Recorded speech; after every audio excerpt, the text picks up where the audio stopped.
नमस्कार दोस्तों, education point Haridwar में आप लोगों का स्वागत है। आज हम महत्वपूर्ण रिपोर्ट, सर्वेक्षण, शोध तथा सूचकांकों पर आधारित कुछ महत्वपूर्ण प्रश्नावली करेंगे।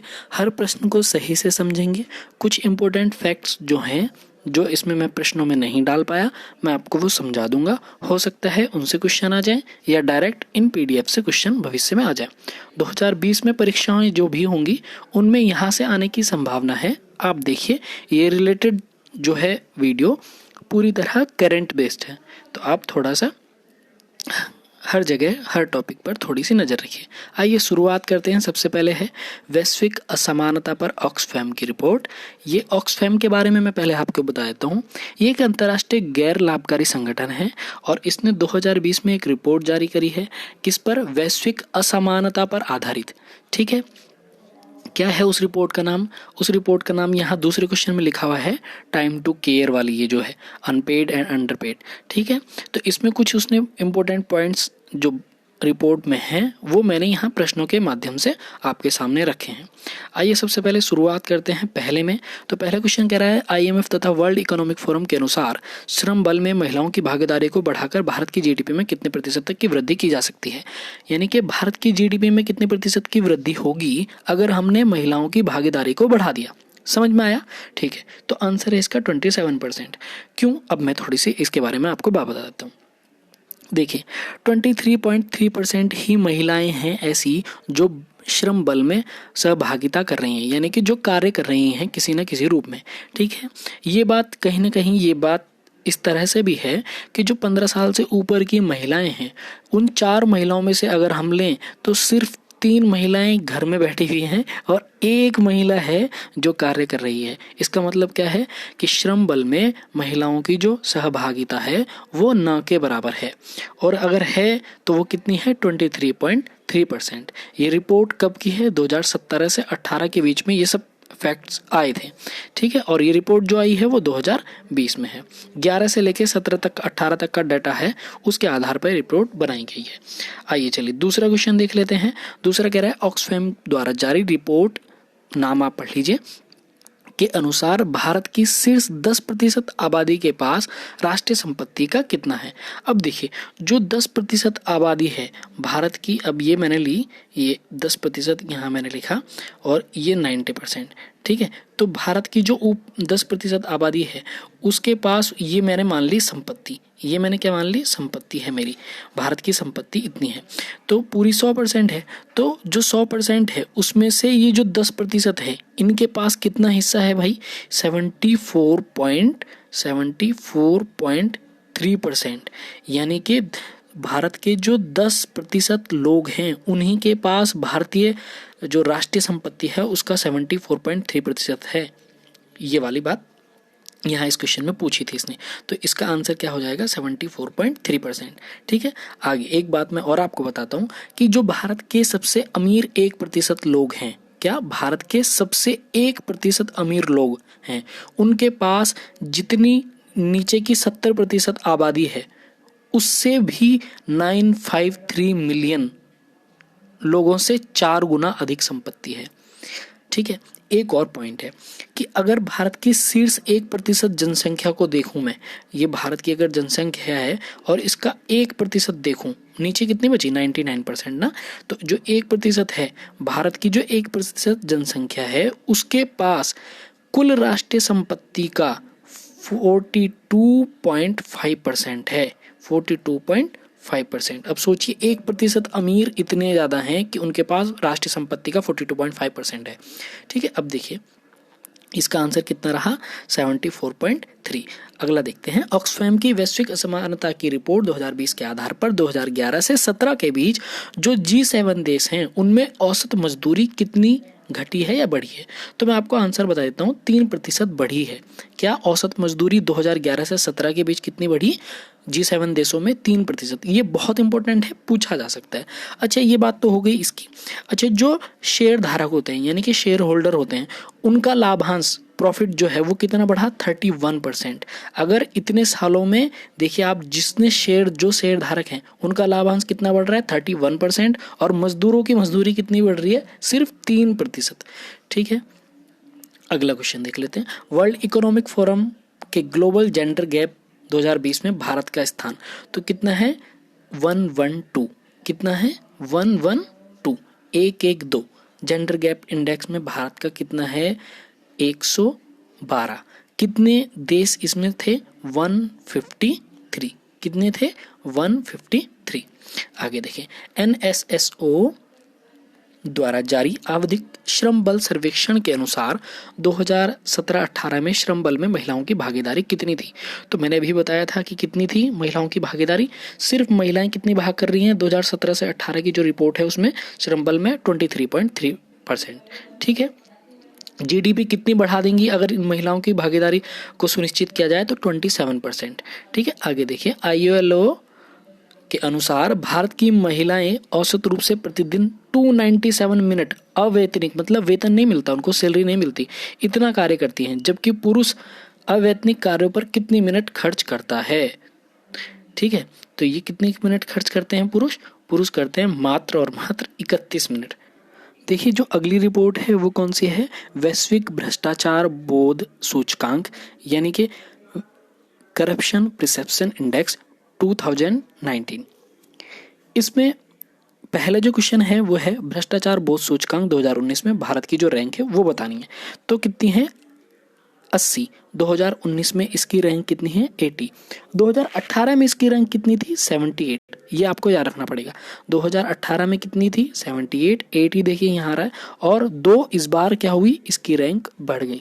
किस पे, corruption perception index, CPI short form आती है कभी कभी।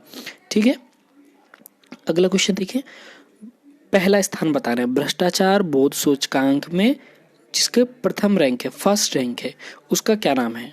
ठीक है, तो इसमें कौन है, डेनमार्क। कौन, डेनमार्क। अच्छा, पाकिस्तान की हमें बहुत रहती है, पाकिस्तान की रैंक कितनी है 2019 में 120। कितनी है 120। आइए अगला इंडेक्स हम देखते हैं। देखिए, जो लैंगिक समानता सूचकांक है इसको जारी किया है विश्व आर्थिक मंच, वर्ल्ड इकोनॉमिक फोरम ने। इसमें 153 देशों ने पार्टिसिपेट किया है, और जिनमें से जो भारत की रैंक है वो कितनी है 112, जेंडर गैप इंडेक्स वाली। ठीक है, तो कितना है 112।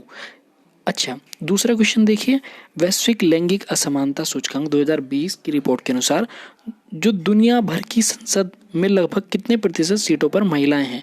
तो सिर्फ 25% महिलाएं हैं। संसद, जो दुनिया भर की जितनी संसद हैं उनमें कितने सीटों पर महिलाएं हैं, सिर्फ 25% सीटों पर महिलाएं हैं। ठीक है, ये इंपॉर्टेंट फैक्ट है, पूछा जा सकता है एग्जाम में। देखिए, सतत विकास लक्ष्य भारत सूचकांक यहाँ 2019 दिया गया है। ये sustainable development goals India index 2019। इनमें जो पहला ही क्वेश्चन है देखते हैं, सतत विकास लक्ष्य भारत सूचकांक 2019 के दूसरे संस्करण के अनुसार कंपोजिट SDG का मतलब हो गया सस्टेनेबल डेवलपमेंट गोल में पहला स्थान किसका है। तो पहला स्थान है केरल का। किसका है, केरल का। और दूसरा किसका है, हिमाचल प्रदेश का। ठीक है, तो शून्य भुखमरी का लक्ष्य हासिल करने वाला कौन सा राज्य या केंद्र शासित प्रदेश हैं।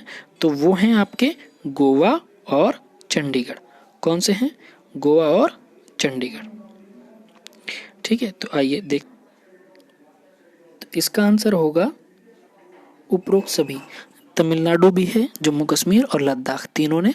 अगला क्वेश्चन 14 देखिए आप, 14 है जलवायु परिवर्तन से निपटने हेतु कार्यवाही करने वाले राज्य और केंद्र शासित प्रदेश।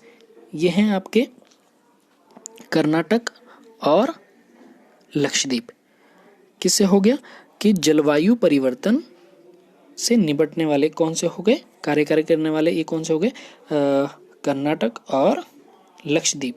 शांति, न्याय तथा मजबूत न्याय के लक्ष्य को पाने वाले कौन कौन से हो गए, ये हो गए गुजरात, ठीक है, आंध्र प्रदेश और पुडुचेरी, यानी कि ये तीनों। तो A, B और C, ठीक है, ये तीनों ही हैं। तो ये ऑप्शन ना होता, यहाँ उपरोक्त सभी होना चाहिए था। ठीक है, तो ये तीनों आप लिख लीजिए इनको, तो सही रहेगा। अगली रिपोर्ट है हेनले पासपोर्ट। देखिए, हेनले पासपोर्ट 2020 में पहला जो क्वेश्चन दे रखा है वो है कि हेनले पासपोर्ट सूचकांक में भारत का विश्व में स्थान कितना है। तो भारत का जो विश्व में स्थान है 2020 के अनुसार वो है 84। 84, कितना है 84। 2019 में इसका कितना था 82, कितना था 82। अच्छा इस बार ये देखिए मार्क्स के आधार पे होता है, तो मार्क्स कैसे डिसाइड करते हैं ये लोग, ये ऐसे करते हैं कि जैसे भारत है तो भारत का जो पासपोर्ट धारक है कोई व्यक्ति, वो कितने देशों में बिना वीज़ा के जा सकता है, इस आधार पर ये पासपोर्ट हेनले पासपोर्ट जो है वो इंडेक्स जारी करता है। तो भारत के जो 2020 में व्यक्ति है पासपोर्ट धारक, वो 58 स्थानों पर यानी कि 58 प्लेसेस या कंट्री में जा सकता है बिना किसी वीज़ा के। ठीक है, तो उसी से संबंधित कुछ और प्रश्न हैं। देखिए हेनले पासपोर्ट सूचकांक में शीर्ष स्थान पर देखिए 3 साल से कंटिन्यू बना हुआ है जापान। ठीक है, बाकी जितने भी देश हैं जैसे कुछ अमेरिका हो गया, ब्रिटेन हो गया, इनकी बहुत ज़्यादा रैंकिंग गिर रही है धीरे धीरे। एकमात्र यूरोपीय देश, ये बहुत इंपॉर्टेंट क्वेश्चन है, तो वो है सर्बिया। ठीक है, तो सर्बिया एकमात्र ऐसा है जहां भारतीय पासपोर्ट धारक बिना वीजा के जा सकता है। ठीक है, तो आगे देखते हैं आपका। देखिए जो डेमोक्रेसी इंडेक्स है, इसमें जो भारत की फिलहाल रैंक है 2020 में वो कितनी है 51, तो 10 स्थान की इसमें गिरावट हुई है। अच्छा ये किस आधार पर करते हैं मैं आपको बताता हूँ। देखिए 0 से लेके 10 तक का एक स्केल बनाया जाता है, मतलब स्कोर कार्ड, और उसमें अलग अलग तरीक़ों पे इनको रखा जाता है। जैसे भारत की अगर गिरावट आई है 10 स्थान की, 10 प्लेसेस की, तो वो उनके कहीं जो रीज़न उस रिपोर्ट में बताए गए हैं कि 370, जैसे 370 और 35A हो गया, और जैसे NRC वगैरह हो गई, तो इनकी वजह से रिपोर्ट में बताया गया है कि इनकी वजह से जो भारत की स्थिति है, स्थान है, उसका 10 अंक नीचे गिरा है। तो पहले का जो इसमें डेमोक्रेसी इंडेक्स में प्लेस वैल्यू हो गई, भारत का जो स्थान है, रैंक है, वो कितनी है 51 है, ये मैं आपको बता दूं। और दूसरा है भारत किस श्रेणी में आता है, तो भारत देखिए यहाँ 4 श्रेणियां हैं, इनमें से भारत जो आता है वो दोषपूर्ण लोकतंत्र में आता है। इन चारों को मैं किसी और वीडियो में डिफाइन कर दूंगा क्योंकि थोड़ी लंबी हो जाएगी वीडियो। ठीक है, देखिए अगली जो रिपोर्ट है विश्व के बच्चों की स्थिति रिपोर्ट 2019, ये state of world children report 2019 है। इसको जारी कौन करता है, यूनिसेफ जारी करता है।